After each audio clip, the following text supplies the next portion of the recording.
Assalamualaikum warahmatullahi wabarakatuh. Salam sejahtera untuk kita semua, saudaraku sebangsa setanah air yang saya hormati.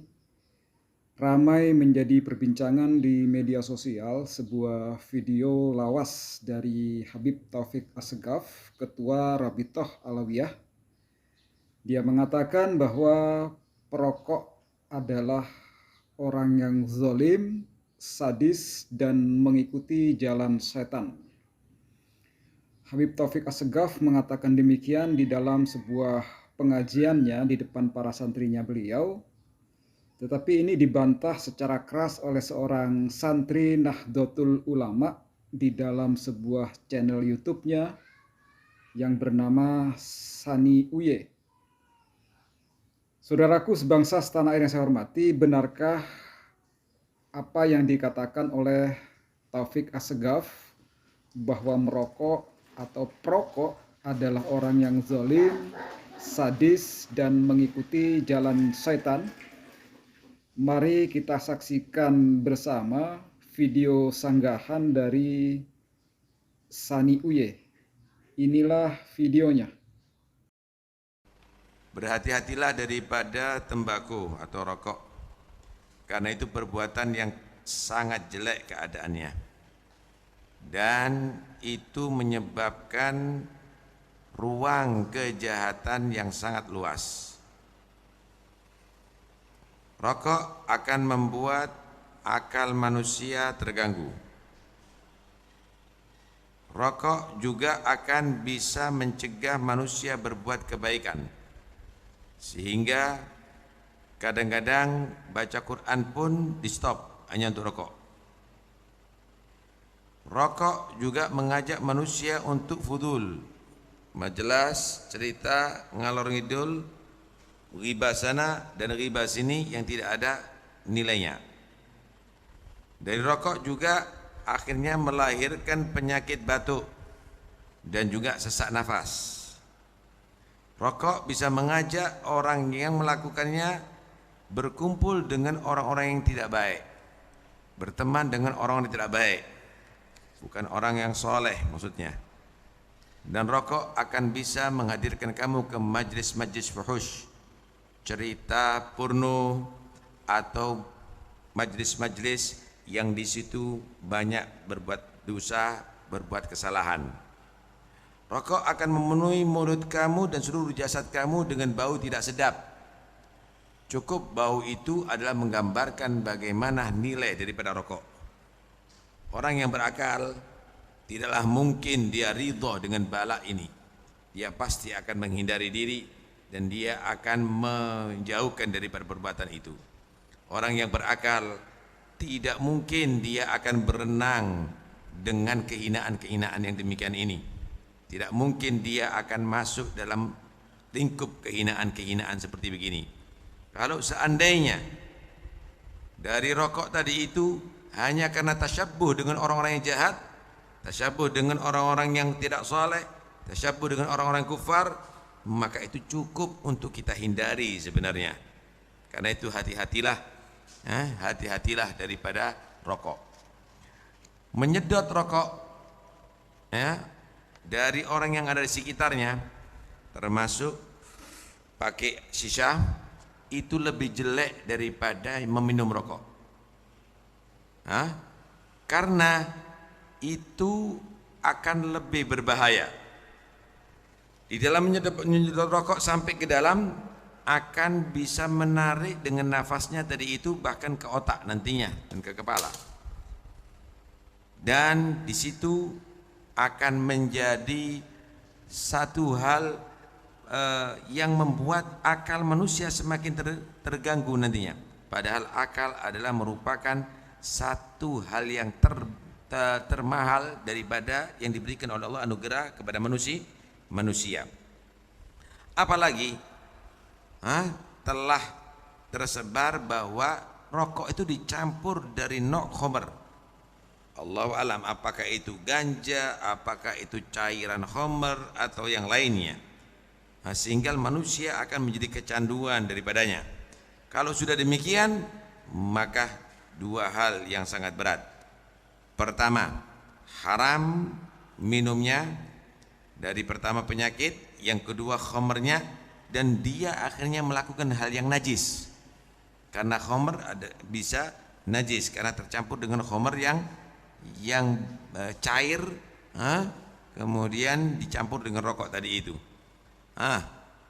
Kalau sudah demikian, bagaimana dia akan menghadap kepada Tuhannya nantinya? Selain itu, rokok itu dikatakan sa'utus syaitan bila raib. Sa'utus syaitan itu apa? Sa'ut itu sesuatu yang dimasukkan di hidung. Jadi mungkin bau-bauan atau yang membuat setan tadi itu merasa terhibur dengannya. Sa'ud, jadi seperti bauan begitu. Ya, sa'utus syaitan, gahrunya setan mungkin ya. Jadi bauan wanginya dari setan, tidak perlu diragukan lagi. Karena itu,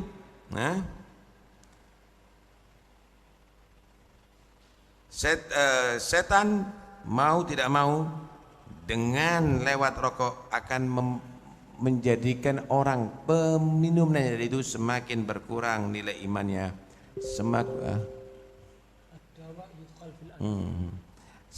semakin berkurang nilai imannya dan martabatnya, dan akan semakin dia tertarik dalam aib-aib, dalam kecacatan agama dan akhlak. Ya, sa'ud itu obat yang dimasukkan ada di hidung. Ya, jadi merasa betul-betul sehat itu setan dengan itu semuanya. Karena itu hindari, ini obat setan yang melalui hidung ini, ya, supaya setan tidak sehat, hindari, dan kamu jangan menyerupai dengan setan. Ini semuanya akan semakin membuat kamu turun derajatnya di sisi Allah Subhanahu wa ta'ala, turun nilai iman kamu dan akhlak kamu, dan itu akan menjadikan kamu menjadi jauh daripada rahmat Allah Subhanahu wa ta'ala. Lebih lagi kalau diturunkan kepada anak turunannya, karena kamu yang memulai melakukan itu di hadapan mereka, akhirnya anak turunanmu mengikuti itu semuanya, dan kamu harus bertanggung jawab di hadapan Allah sampai di hari kiamat.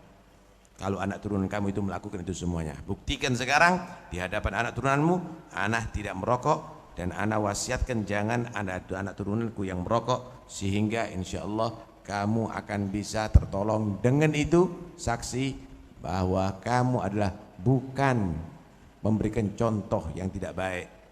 Jadikan sholawat, zikir kepada Allah Subhanahu wa ta'ala. Jangan dikasih kesempatan setan untuk menguasai kita, dan itu semuanya tidak ada nilainya sama sekali. Ada dua orang diceritakan, yang satu dia tadi itu senang rokok, yang satu dengan kopi, senang dengan kopi. Sama-sama alimnya nih.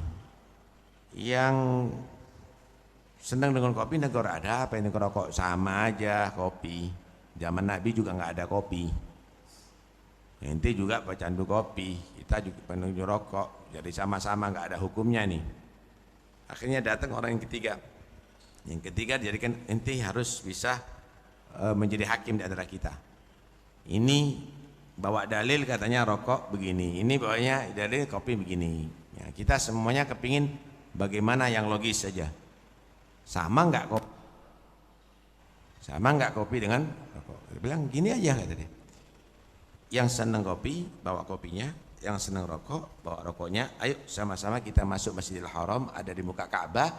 Yang senang kopi minum kopinya, yang senang rokok nyedot rokoknya. Manusia di situ bagaimana menilai? Akan tahu mana yang dinilai baik dan mana yang tidak baik. Setelah itu ayo kita pergi ke Madinah, kita ziarah Nabi. Sama-sama kita ziarah Nabi.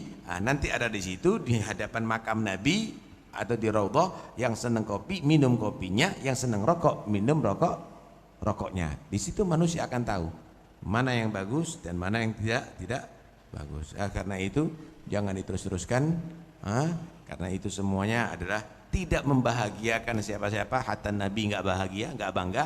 Salafnya kita juga tidak bangga. Anak turunan kamu tidak akan mungkin akan banggakan. Ya akhir jati, masya Allah, dia kecanduan rokok misalnya, maafi. Dan antum bisa mengajarkan anak-anak antum untuk supaya jauh daripada perbuatan merokok tadi itu. Pada kesempatan kali ini kami ingin meluruskan apa yang telah dinyatakan oleh Al-Habib Taufik As-Segaf, hafizahullahu ta'ala wa atala umroh, amin ya rabbal alamin. Namun sebelumnya perlu diketahui oleh semua pihak bahwa kami ingin meluruskan beliau Al-Habib Taufik As-Segaf bukan berarti kami benci kepada para habaib, tidak. Hanya saja hal tersebut kami lakukan karena kami sayang kepada semua orang, kepada Habib kami sayang, kepada Kiai, kepada Gus, kepada petani, dan semua orang kami sayangi. Oleh sebab itu memang sewajarnya dan seharusnya kita sebagai umat Islam tetap harus saling menghormati, saling menghargai, dan saling menasehati ketika memang ada yang keliru. Berikut ini videonya dan kami akan membantah atau meluruskan pernyataan yang telah disampaikan oleh Habib Taufik As-Segaf menggunakan kitab yang dikarang oleh Ba'alawi sendiri.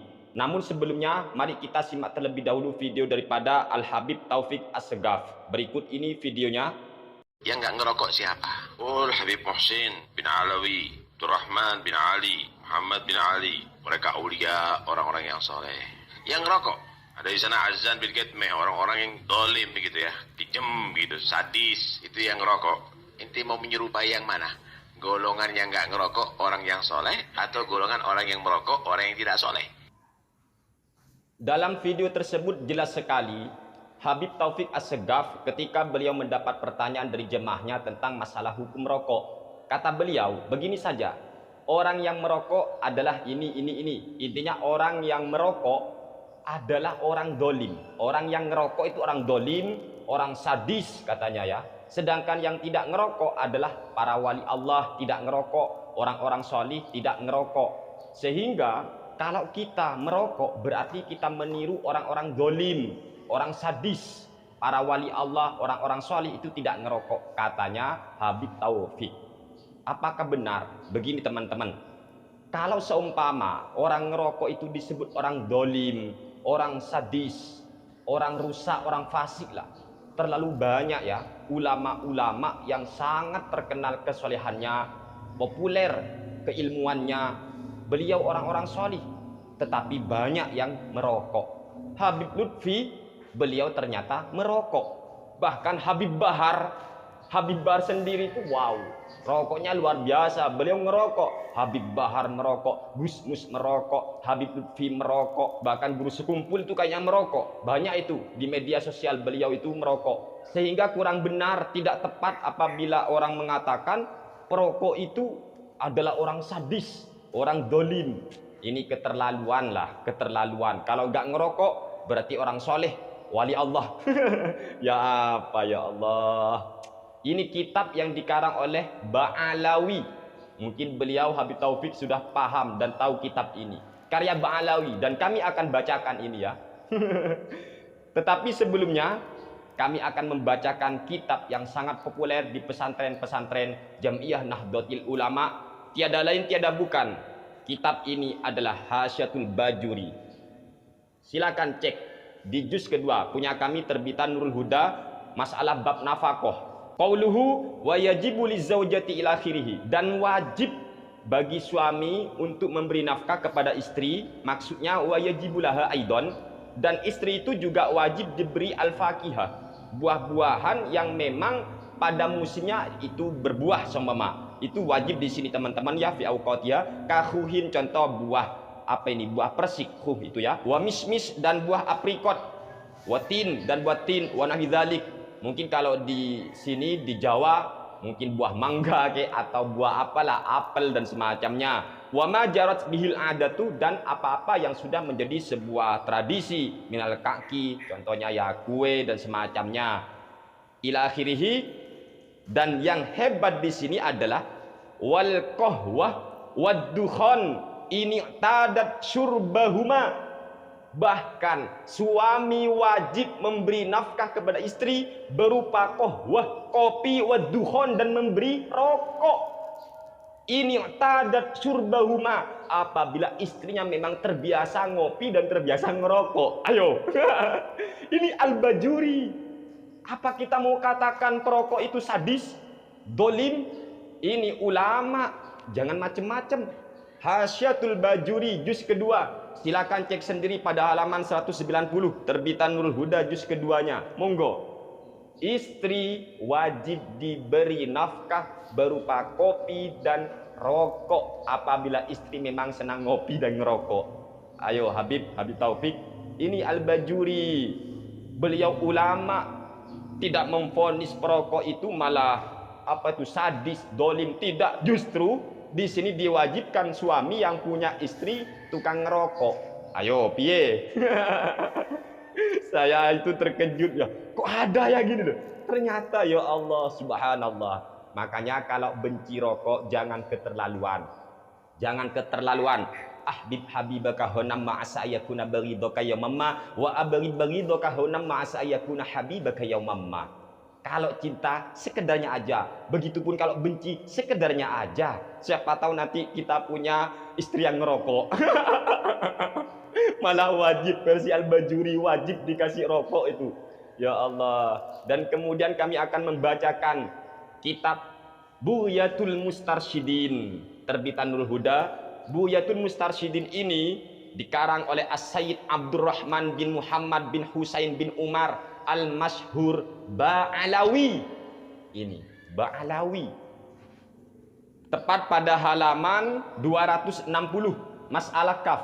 Qala lam yarid fitum baki haditsun anhu sallallahu alaihi wasallam wala atharun an ahadin minas salafi wa kullu ma yurwa fihi min dalika la aslalahu bal makdzubun li huduthihi ba'dal alfi wa ikhtalafal ulama'u fihi hillan wa hurmatan. Saya terangkan dulu.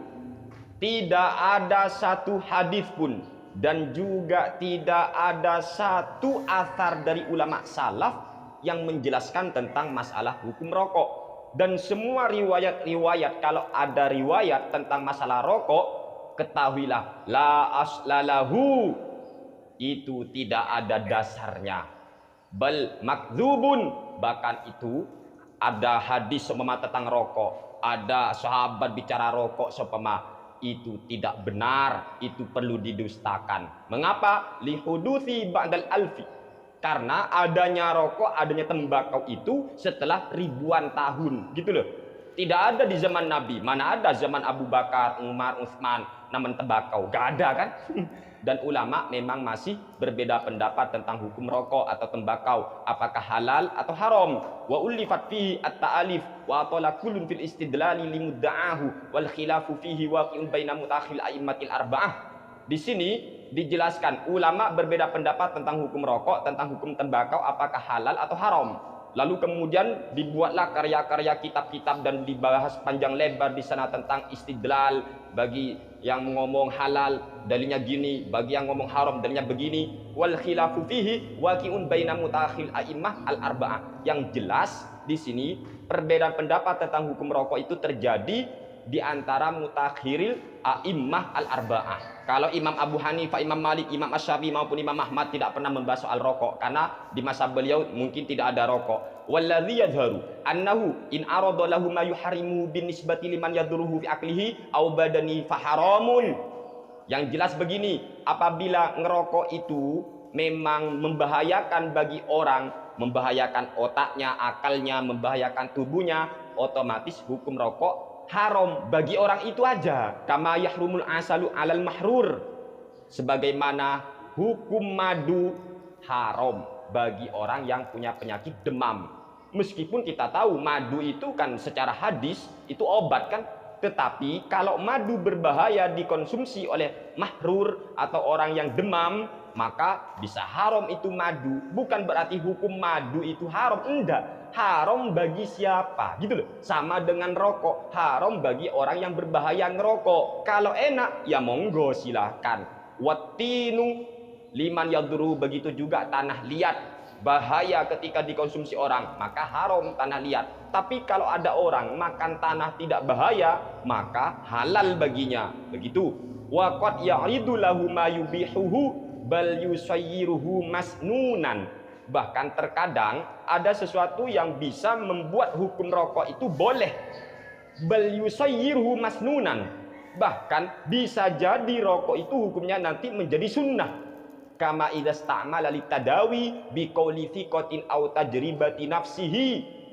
Sebagaimana orang yang berobat menggunakan rokok hanya karena bikolifikotin, ada orang yang ngomong orang itu bisa terpercaya. Coba ngerokok, insya Allah kamu sembuh. Au tajribati nafsi, atau hasil eksperimen daripada percobaan dirinya sendiri bahwa rokok itu bisa menyembuhkan penyakitnya, maka bisa di sini masnunan, disunnahkan. Contoh, saya aja teman-teman, kalau saya flu, biasanya saya ngerokok itu tambah parah.